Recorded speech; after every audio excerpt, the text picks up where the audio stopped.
What is up, folks? Happy Saturday. Sorry I didn't do an earlier video about my first impressions. Um, I just I just think that there are too many question marks, and it's Saturday, and I think there's not as many question marks, but there's a good decent amount of them. So let's go to quarterback. There's just a cluster of quarterbacks between this low 6,000 to high 5,000 range. You can't go wrong. I mean, even Matt Ryan. You can't go wrong with Drew Brees, Goff, Brady. I would probably stay away from. Philip Rivers was my first impression quarterback. Let's see. He's gonna. I feel like Oakland is not gonna stay in this game at all. I feel like the Chargers are gonna run away with it. I think Fitzpatrick will be the way to go.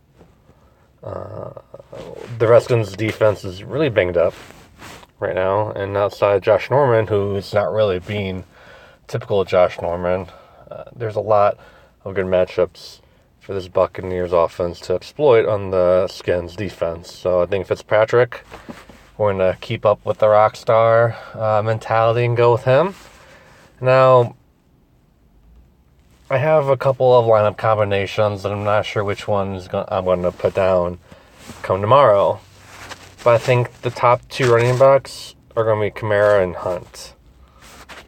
Kamara is featured more with Ingram in the lineup. Kamara is featured more than he was in week 5 and 7. And this Bengals defense is just banged up as well. Injury galore. And I don't know if it's going to be a shootout, but I think the Saints are going to put up some points. So no one can stop Kamara. If you watch this guy play, there's not one person on defense that can match up with him. And they have Michael Thomas, so you got to match up your best corner. And Dre Kirkpatrick, I think, is hurt. I'm not sure if he's going to play. But, yeah, there's no safety or linebacker that can cover Kamara. Hunt, it could be a shootout. It's like a 16.5, 17-point spread. But the Cardinals are starting to score 17. It's like a 33-17 game. And there's no way Hunt gets benched on a 16-point game. He only gets benched if they're up by 30. maybe 21-28 with a couple minutes left in the game. But I think Hunt plays the majority of the game, and he's going to do so much damage against this Cardinals defense.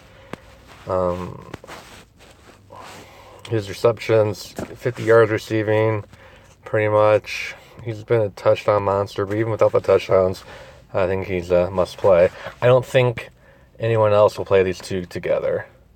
The way the slate's going, they're going to look at my next guy, I guess. I really wanted to put Tevin Coleman in this lineup. He's got a plus matchup. He's been awesome. But look, he had a really good game last week. I don't want to point chase. I don't want to think he's going to score 30 every week. Because look, against the Giants defense, okay, Tampa Bay, 11, okay. The Bengals, they're okay. He tore with the Panthers on the ground. And, like, do we trust Sark on offense now? And the Browns secondary is banged up, so why can't Matt Ryan just throw for 400 yards and 4 touchdowns, and then Ito Smith's going to come in garbage time? So I really want to use Tevin Coleman, but the way the receivers are looking like this week, I don't think we have to. I think people are going to try to go Duke Johnson a lot, and that's great. I mean, he could get 150 yards receiving, or even 100 yards receiving, but he doesn't run the ball. If Duke Johnson could be in a receiver spot, I would plug him in 100%, but he's not. Deion Lewis, I don't know if this is a great spot. He's going against his former team. It's at 2 20-point weeks, but does his luck run out right here? I don't know if I can trust any Titans. Like, if you're gonna go all in with your money and on one lineup, do you trust the Titans against Bill Belichick and his defense? So I don't think you do. I think he's a great GPP play, though. Don't get me wrong. This Chris Carson, I don't know if he's playing. Okay, he's probably not going to play. Where's Mike James? Let's see if Mike James is out here. I mean, Mike Davis. Who don't even know who Mike James is. Might be an NBA player. Like way back in the day. I think he was for the Heat. Okay. Yeah, he had 17 points. Well, we got the ball last week, so I'm looking at his profile for the first time. You know, against this Rams defense, if you're looking to maybe plug in Julio at the top, I would definitely take a look at this. He had 15 points, and he didn't even play the majority of the game last time against the Rams. So I'm going to leave the flex playing because we got a couple question marks. Now for receivers, number one is going to be Julio Jones or Michael Thomas. Michael Thomas, if Kirkpatrick is out, even though the Saints are on the road, I mean, he's not going to hit 42 points, but he could hit 30. Julio, if Denzel Ward is out, I think you can put Julio in. Like, they don't have anyone. Like, even I think the Browns' second, and their second cornerback, EJ Gaines, he's going to be out. So, Devontae Adams is matchup proof, but he's on Xavier Howard. I mean, Xavier Howard's going to be on him. So I wouldn't really know. Tyler Boyd is going to be really popular. He's going to be in the slot for most of the game. People don't know that I had him in my first look lineup. Erickson, the other receivers playing, John Ross was playing. They're going to be on the outside. Everyone thought Erickson was going to play the slot last week, and Boyd kept with the slot after A.J. Green's injury because A.J. Green left early. And Erickson played 50 snaps and all on the outside, which is great. But will Marshawn Lattimore, will he really be covering Erickson or John Ross? I think Eli Apple will be on Ross. And P.J. Williams will be on Erickson. And Lattimore, I think, will be on Boyd. I don't know, though. We don't know. He's a big question mark. And plus, his pattern is to have a sucky game in between really good games. Like, why didn't he go off against KC? I think because he probably wasn't in the slot. But they're going to keep him in the slot. But I think he's a question mark. I think if AJ Green was playing, it's a no-brainer. But he's not. The price, I don't think we can play him. I think Josh Gordon's got a really good matchup against Malcolm Butler. Malcolm Butler has been playing just as well as Marcus Peters has, and that's pretty bad. I think he's ranked like 108th best cornerback this year, and Peters is like 106th. So he's got a really good matchup. But do you trust Josh Gordon? Everyone's talking about Jarvis Landry. I think everyone's going to play him. But you don't know what the new offense of the Browns are. There's so many question marks still. I like Marquez Valdez-Scantling because Devontae Adams is matchup proof. But he's going to look against Xavier Howard, one of the top 10 cornerbacks in the league. And I just read somewhere that Cobb will be in the slot. And the Dolphins have a really good rookie cornerback will be on Cobb. And Scantling, the 84th or 85th best cornerback this year, will be on Scantling. I think for a cash game, he's very safe for cash. And I like these two sub 4,000s, but depends. M. Humphreys, we were on him 2 weeks ago. We didn't play him last week because we didn't know how well he'll do with Fitzpatrick. Fitzpatrick loves him. Another thing that I noted in my last video, that before, in the prior 7-8 weeks, Humphries was only a third down receiver. Godwin was in the slot. Godwin was in the third receiver and three receiver slots. But last week, Humphries instead of Godwin. So Humphries was a slot receiver on three receiver sets. So he was ahead of Godwin on the depth chart last week, and he delivered. And Washington, they're so banged up on defense. Outside Josh Norman, I would play even Deshaun Jackson at 40. I think Deshaun Jackson's at 4,900. I would go back to playing him. I know he didn't do so hot last week, but maybe in a GPP, Deshaun Jackson might light it up. Terrell Williams, also a great pick, maybe GPP oriented. My next pick depends on Jamison Crowder. Right now he's questionable. He practiced light, or a limited practice on Friday, so I don't think he's going to go.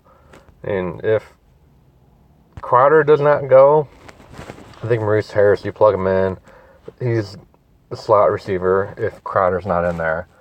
And Buccaneers are terrible. They give 31 points to Boyd after Boyd coming off a 5-point week.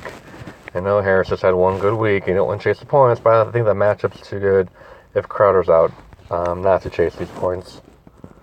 And tight end, I think they're all expensive this week. O.J. Howard went up by like 1,100 or 1,000. They're ridiculously expensive. Njoku has been kind of injury designation on him. He might be a great pick if you could afford him. Hooper, another great pick if you can afford him. Benjamin Watson. But I think, like, if Jordan Reed was not playing, Vernon Davis would be the pick. But I think Nick Van Nett against the Rams cannot cover tight ends for the life of them. And I know Van Nett had a good game last week, but we're not chasing points. If he could get at least 7 like he did the last time against the Rams, I think we'll be in pretty good shape. And, okay. So next question is, if and only if Crowder's not playing, we're going to play Maurice Harris, which means we can go back to our original game plan and either fit in Gurley or Gordon. I think Gordon's going to be limited, not because of injury, but because the team is playing. And I think he had a subpar week last week, which bodes good. He won't be 95% owned this week. I don't think he's going to get 3 touchdowns like he did the first time the Seahawks, but his yards should go way up. Like 150 total yards and maybe 2 touchdowns. So I think he might get the same amount of points, just a different way of getting them. And you know he's going to be pissed. He's going to be running extra hard next week, or tomorrow, I should say. And the Rams don't like the Seahawks team. Big time rivals.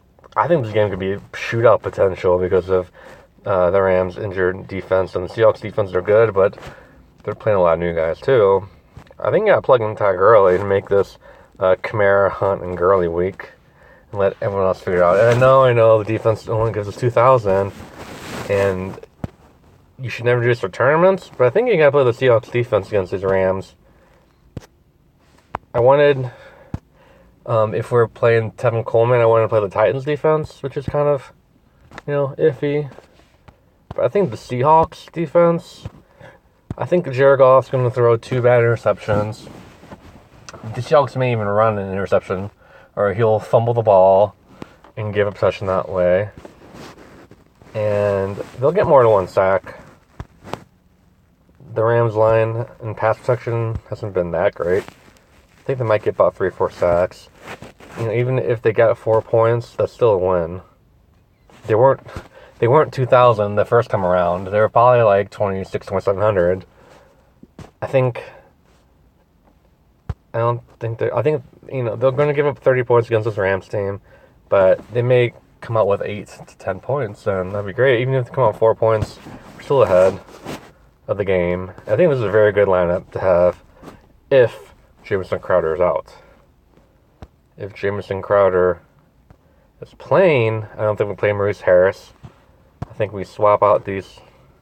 So with Crowder out, I think with Harris in there, bring him back. If Gurley goes for 30, Harris goes for like 12 to 15, that's 42 to 45 points. Okay. If we go Coleman, if Crowder is playing, Coleman, I think Coleman's good for about 20. He could fit in under 20, though, that'll be a problem.